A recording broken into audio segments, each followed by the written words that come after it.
இன்னைக்கு RJ Tamilmani educational trust சார்பாக பொது மருத்துவ முகாம் சேதுராஜன் நம்ம ஜெயந்திபுரத்தில் சேதுராஜன் கல்யாண மகல்ல இந்த நிகழ்வு நடக்கிறது.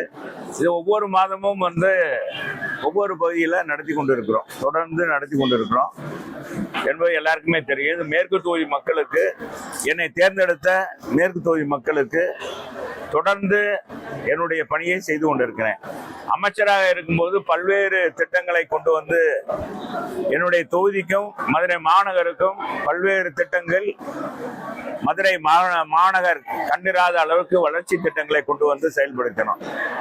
புரட்சி தலைவர் அம்மா அவர்களும் புரட்சி தமிழர் எடப்பாடியார் அவர்களும் நிறைந்த நிதியை மதுரை மாநகர வளர்ச்சிக்காக கொடுத்தாங்க. கொடுத்ததன் அடிப்படையில் ஏறத்தாழ 10,000 கோடிக்கான பணிகள் நடைபெற்றிருக்கிறது. உங்களுக்கு எல்லாருக்குமே தெரியும். இன்றைக்கும் அது காட்சி பொருளாக இன்றைக்கும் மக்களுடைய மனதில் இடம்பெறக்கூடிய அளவுக்கு மதுரையினுடைய அழகாக இருக்கிறது என்றால் அதுக்கு ஒத்துட்டது அண்ணா திராவிட முன்னேற்ற கழக ஆட்சி தான். அது நான் விரிவாக எடுத்து சொல்ல விரும்பவில்லை. இன்னைக்கு ஒரு துயர சம்பவம் நேரத்தில் இதையெல்லாம் உங்களை சந்திக்கின்ற ஒரு சூழ்நிலை இருந்த பதில இன்னைக்கு என்னன்னா, இந்த மதுரையில இன்னைக்கு நான் எதிர்கட்சியுடைய கட்சியில சட்டமன்ற உறுப்பினராக 3 முறை இந்த தொகுதியில தேர்ந்தெடுக்கப்பட்ட அடிப்படையில் என்னுடைய பையனுடைய பேருக்கு இந்த பொது மருத்துவ முகாமை நடத்துவதில் எனக்கு ஒரு மகிழ்ச்சி. இதுபோல என்னால் முடிந்த அளவுக்கு என்னுடைய தொகுதி மேம்பாட்டு நிதியிலிருந்து இந்த பகுதி மக்களுக்கு அவங்க கேட்கிற திட்டங்களை என்னால் முடிந்த அளவுக்கு செயல்படுத்தி வருகிறேன். அரசாங்கத்திடம் கோரிக்கை வைத்து உரிய அமைச்சர்களை தொடர்பு கொண்டு இந்த பகுதியில் பல்வேறு பணிகளை நிறைவேற்றி வருகிறேன் என்பதை தெரிவிச்சுக்கிறேன். சொல்லுங்க.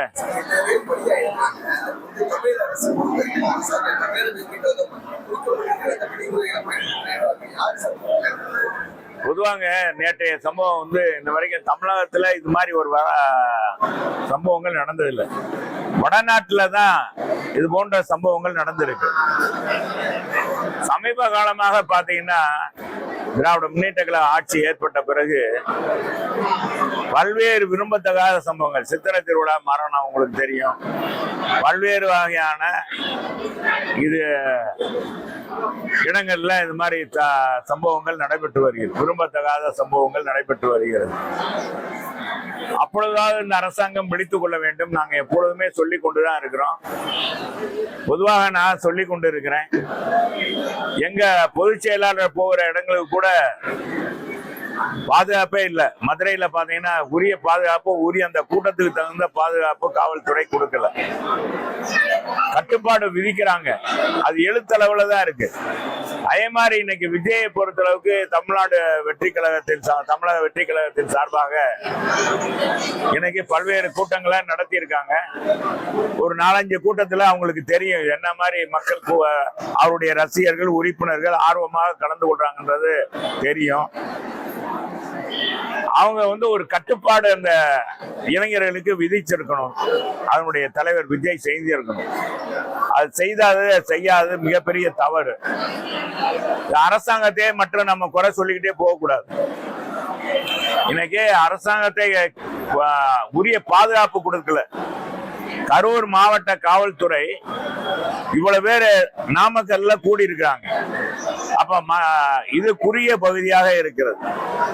இவங்க 10,000 பேர் தான் கலந்து கொள்வாங்கன்னு தமிழக வெற்றி கழகத்தினுடைய பொதுச் செயலாளர், அங்க இருக்க மாவட்ட செயலாளர் சொல்லியிருக்காரு. அதுக்காக உரிய இடத்தை நீதி அரசரும் உரிய பாதுகாப்போடு நடத்துங்க கட்டுப்பாடு விதிச்சிருக்காங்க. அந்த கட்டுப்பாடெல்லாம் இந்த இளைஞர்கள் அதெல்லாம் சட்டையே பண்ணல. காவல்துறை என்ன செஞ்சிருக்கணும்னா அந்த தடுப்பு வேலி அமைச்சிருக்கணும். ஒரு குறிப்பிட்ட அளவுக்கு மக்களை தடுத்து அந்த தொண்டர்களை தடுத்து நிறுத்தி இருக்க வேண்டும். அந்த தடுத்து நிறுத்தாதது இந்த அரசாங்கத்துடைய குறைபாடு, அந்த மாவட்ட காவல்துறையுடைய குறைபாடு என்பதை நான் ஆணித்தரமாக எங்க பொதுச் செயலாளர் சொல்லியிருக்காரு, நானும் சொல்ல கடமைப்பட்டிருக்கேன். இதுல அதிகமாக பேச வேண்டிய ஒரு துயர சம்பவம். ஆனா இந்த துயர சம்பவம் நடக்கக்கூடாது என்றால் இது தமிழ்நாடு வெற்றி கழகம் இது மாதிரி பஸ் பயணத்துல போய் அது இந்த சாலையில, குறுகிய சாலையில அவருடைய தொண்டர்களை பார்ப்பதை கொஞ்சம் விலாசமான இடங்கள்ல செய்யணும். இல்லைன்னா முதல்ல அவர் சந்திக்கிறாருன்னா தொகுதி வாரியாக கூட போய் சந்திக்கலாம். அவர் ஒரு இளைஞர் தான். விஜயை பொறுத்த அளவுக்கு தொகுதி வாரியாக கூட போய் அந்த தொண்டர்களை அந்த தொகுதிக்குள்ளேயே கட்டுப்பாடு பண்ணி வச்சிருக்கலாம். இதுக்கு என்னன்னா நேத்து கூட பாத்தீங்கன்னா பெங்களூர்ல இருந்தெல்லாம் வந்திருக்காங்க, பல்வேறு மாவட்டங்கள்ல. இப்ப அதுல வீடியோல பார்த்தா மதுரை மாவட்டம், விருதுநகர் மாவட்ட நிர்வாகி எல்லாம் போயிருக்காங்க. அதான் ஒரு தலைவர் வந்தா எல்லாரும் போவது வழக்கமான ஒன்று. ஒரு கட்டுப்பாடே இல்ல, இளங்கன்று பயமறியாத மாதிரி. இதனால இன்னைக்கு எத்தனை குடும்பங்கள் இன்னைக்கு இதா இருக்கு, மன வருத்தமாக இருக்கிறது. இதை பற்றி ரொம்ப விவரமா பேச வேண்டியதில்லை என்பதை தெரிவிச்சுக்கிறேன். 10 லட்சம் ரூபாய் இதே ஓரளவுக்கு இந்த 10 லட்சம் ரூபாய் இதே எங்க பொதுச் செயலாளர் நேற்றைய தினமே அறிவித்து விட்டார். இந்த இறந்த குடும்பங்களுக்கு, மறைந்தவர்களுக்கு உரிய இழப்பீடு பூரா இளைஞர்கள், சிறு வயது பிள்ளைகள், பெண்கள், பலதரப்பட்டவங்க இருக்காங்க. இதையெல்லாம் எண்ணும் போது அப்படியே கொதிக்குது. இன்னைக்கு கூட இந்த நிகழ்ச்சியை ஆயிரக்கணக்கான பேருக்கு சொல்லிட்டோம். அவங்க பயனடைகிறது நடக்குதேன்றதுக்காக தான் அந்த பொது மருத்துவ முகாமை நடத்தி கொண்டிருக்கிறோம். இந்த நேரத்தில் நடத்தக்கூடாதுதான். இருந்தாலும் நான் மதுரைனாலே நமக்கு தெரியும், நம்ம பாசக்காரங்க. அதுவும் இந்த மாதிரி ஒரு சம்பவம் நடக்கிறது உண்மையிலே வருத்தக்கூடியது.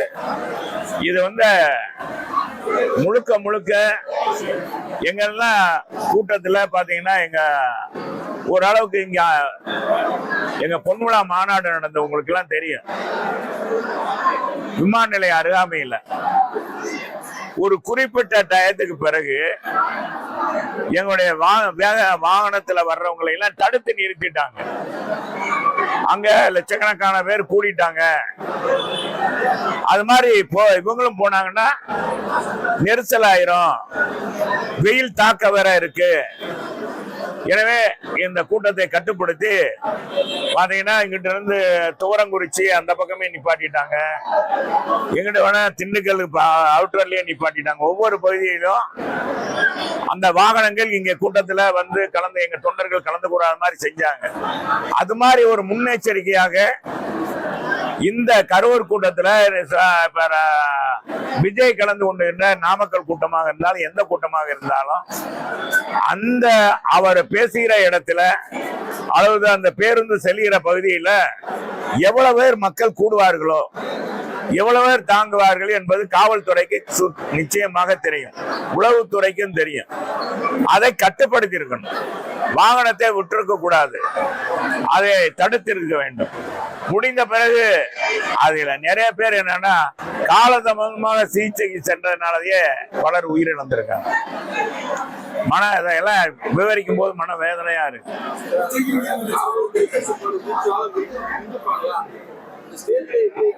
இல்ல வண்டி வாகனத்துலதான் வர்றாங்க. அந்த குறிப்பிட்ட அளவுக்கு கூட்டம் கூடிருச்சுன்னா அந்த எங்க வண்டிகள் எல்லாம் நிப்பாட்டினாங்க இல்லையா, எங்க பொன்விழா மாநாட்டுக்கு வரும்போது அது எல்லா பேரும் வந்திருந்தா இங்கேயே ஒரு பெரிய நெரிசல் ஏற்பட்டிருக்கு. மாநாட்டுல எங்க மதுரையில் நடந்த மாநாட்டுல, அதிமுக மாநாட்டுல பெரிய எங்களுக்கு கூட வருத்தம் தான், எல்லா பேரும் கலந்து கொள்ள முடியலையே அப்படின்னு வருத்தமாக இருந்தாலும் இது போன்ற துயர சம்பவங்களை பார்க்கும்போது எங்களுக்கு தெரிகிறது அன்றைக்கு தடுத்து நிறுத்தியது சரிதான். அது மாதிரி இதை தடுத்து நிறுத்தல. விஜயை பொறுத்த அளவுக்கு என்ன தவறு செய்யறாரு? இப்ப மதுரையில ஒரு பொதுக்கூட்டம் நடத்தினார், தென் மாவட்டங்களுக்கு ஒரு மாநாடு நடத்தினார். அது மாதிரி எங்க எல்லா இடத்துலயும் ஒரு இடத்துல கூட்டத்துல நடத்திட்டு அப்புறமேல இவர் பேருந்து பயணத்துல மக்களை சந்திக்க போகலாம். இதுல யாரு மக்கள் வர்றாங்க? எல்லாம் அவங்க தொண்டர் தான் வர்றாங்க. கட்டுக்கோப்பும் இல்லை. இப்ப அதிமுக கடமை கண்ணியம் கட்டுப்பாடுன்னு அண்ணா கற்றுக் கொடுத்திருக்கிறார். நாங்க அந்த கட்டுப்பாடோட இருக்கிறோம். ஆனா அவங்களுக்கு அந்த இளைஞர்களுக்கு இளங்கன்று பயமறியாதுன்னு சொல்றாங்க இல்லையா, அது உண்மையிலே அதனாலதான் நேற்று இந்த சம்பவங்கள். அதுல காவல்துறையை சேர்ந்தவங்க கூட மயங்கி இருக்காங்க. ஒரு பெண் கூட மயங்கி அவங்க கூட ரொம்ப ஆபத்தான சூழ்நிலையில சேர்த்தாங்க. இது எங்க பொதுச் செயலாளர் இன்னைக்கு சர்வ கட்சியும் இரங்கல் தெரிவித்திருக்காங்க. இனிமேலாவது தமிழக வெற்றி கழகத்துடைய தலைவர், அதனுடைய நிர்வாகிகள் அவர் கலந்து கொண்ட கூட்டங்களை முறைப்படுத்தி நடத்தி எவ்வளவு பேர் உரியவர்கள் கலந்து கொள்வார்கள் என்பதை தெரியப்படுத்தணும். இவங்க 10,000 பேர் 27,000 பேர் தான் கலந்துருக்காங்க. 27,000 பேர் கலந்து கொண்டதில் 27,000 பேர் கணக்கிடுறாங்க. அந்த 27,000 பேரை கொள்ளாத அளவுக்கு இவ்வளவு ஒரு அசம்பாவம் நடந்திருக்குன்னா அப்ப அது என்னத்துக்கு? அது மாதிரி இடங்களை தேர்ந்தெடுக்க கூடாது, காவல்துறையும் கொடுத்திருக்க கூடாது. என்னதான் நீதியரசர் கொடுத்திருந்தாலும் இவங்க காவல்துறை அந்த இடத்தை அனுமதிச்சிருக்க கூடாது என்பதுதான் எங்களுடைய எண்ணம்.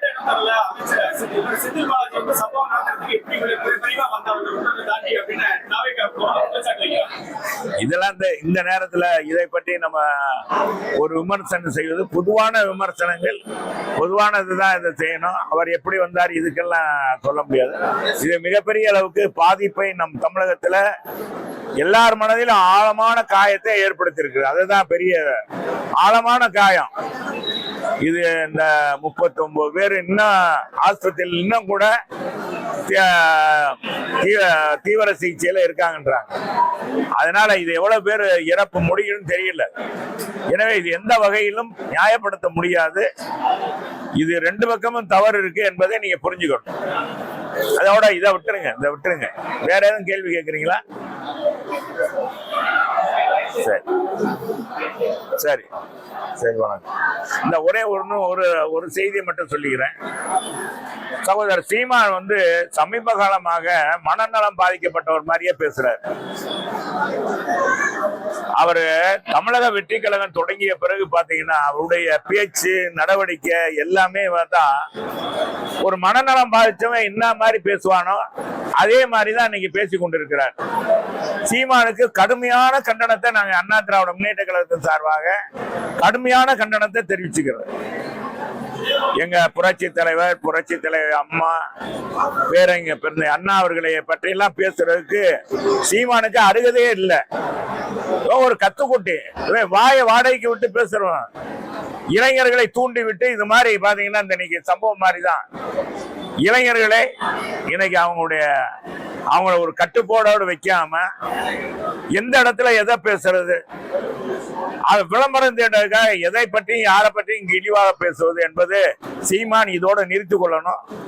இதையெல்லாம் இல்லைன்னா இது அண்ணா திமுகவை பற்றி அவர் சீண்டுவாரானா அவருக்கு சரியான பதிலடி கொடுக்கப்படும். சீமானை பொறுத்த அளவுக்கு இன்னைக்கு மனநலம் பாதித்தவன் என்ன பேசுவானோ அதே நிலையில தான் இருக்கா என்பதை மட்டும் இந்த நேரத்தில் தெரிவிச்சுக்கிறேன். அது மாதிரி இனிமேல் இது மாதிரி பேச மாட்டாருன்னு நான் நினைக்கிறேன். யாரு நிவாரணம் கொடுத்தாலும் இந்த குடும்பத்துக்கு உயிருக்கு விலை ஏதும் இல்லை.